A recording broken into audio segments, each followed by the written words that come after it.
What's going on, boxing fans? Julian Williams with the distance prediction video. Danny Williams versus Derek Chisora, May 15th on undercard for the Kevin Mitchell-Michael Cassidy's fight. Heavyweight bout. Two British heavyweights. I'm going at it. Overall, it was a fight that was supposed to happen back in February, but it didn't happen. I guess because of I think Danny Williams had pulled out, and Derek Chisora had to fight Carl Baker instead, and ended in like a second round knockout or stoppage.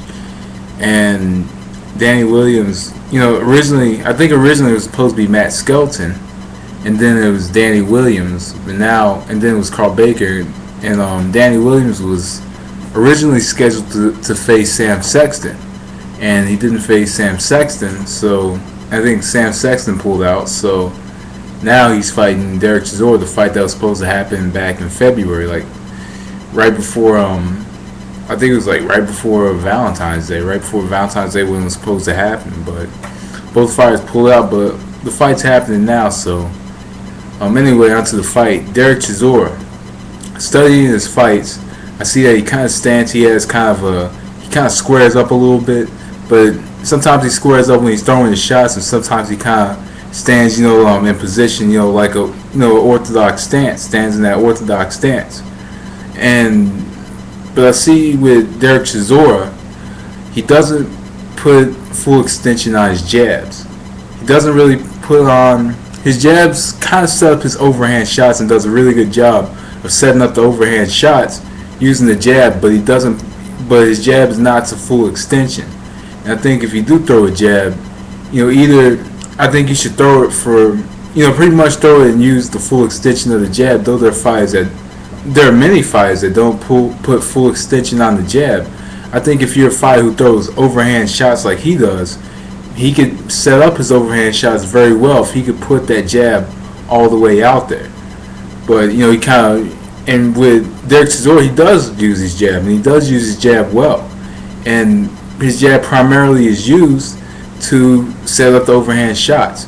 And I also see with Derek Chisora, the shoulder movement. He walks forward, he jabs and moves the shoulders, and kind of mostly rolls around punches. But sometimes he doesn't come up top and throws combinations in as well.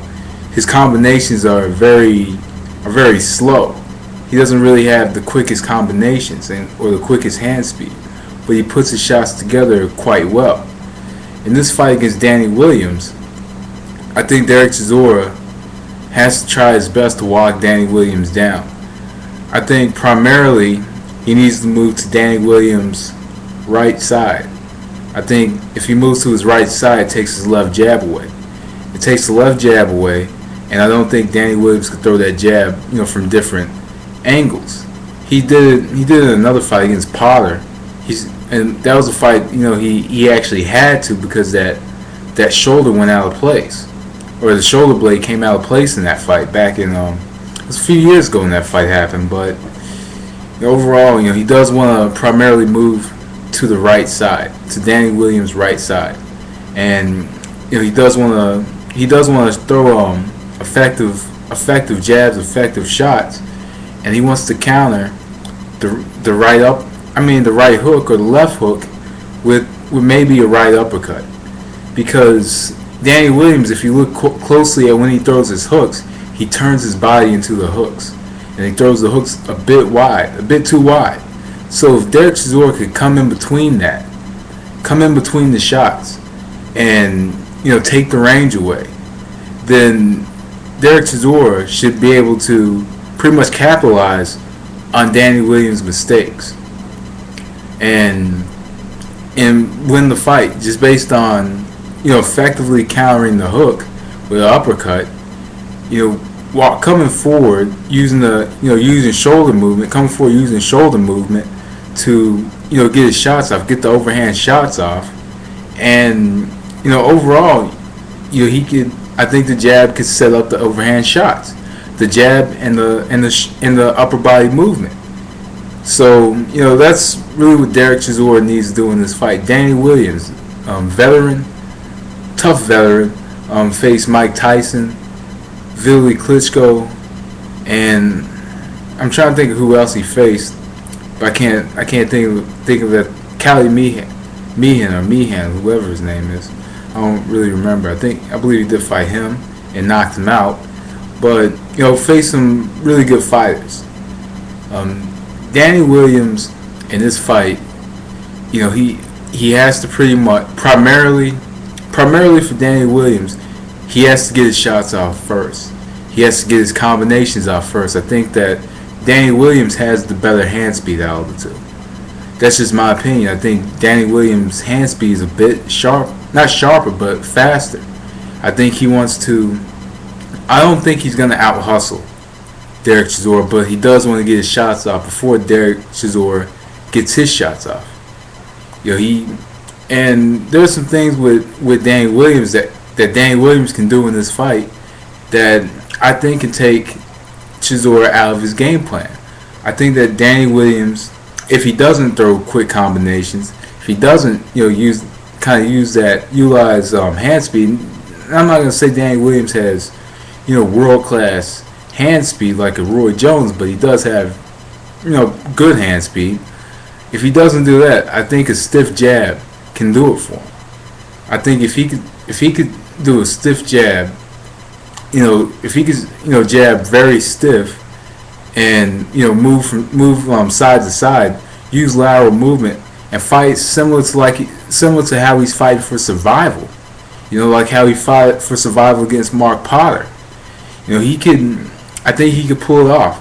I think if he fights that same way he did in that last round against Mark Potter, I think he could win the fight, because when he was hurt, you saw he seemed to be, he fought much smarter, and he was fighting very well aware, and started, moving to his left.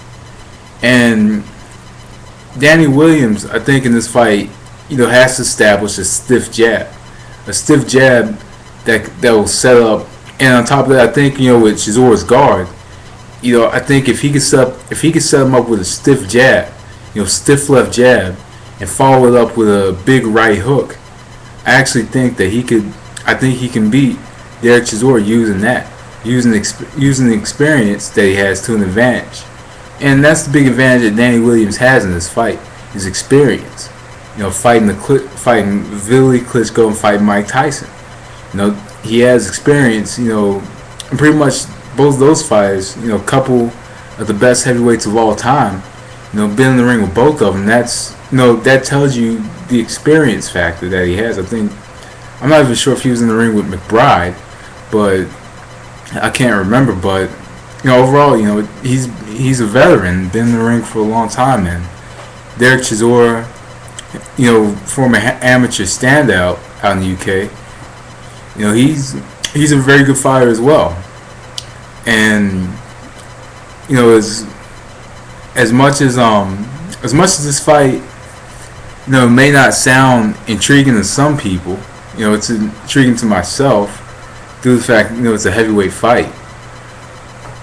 I'm gonna go with Derek Chisora by unanimous decision in this fight.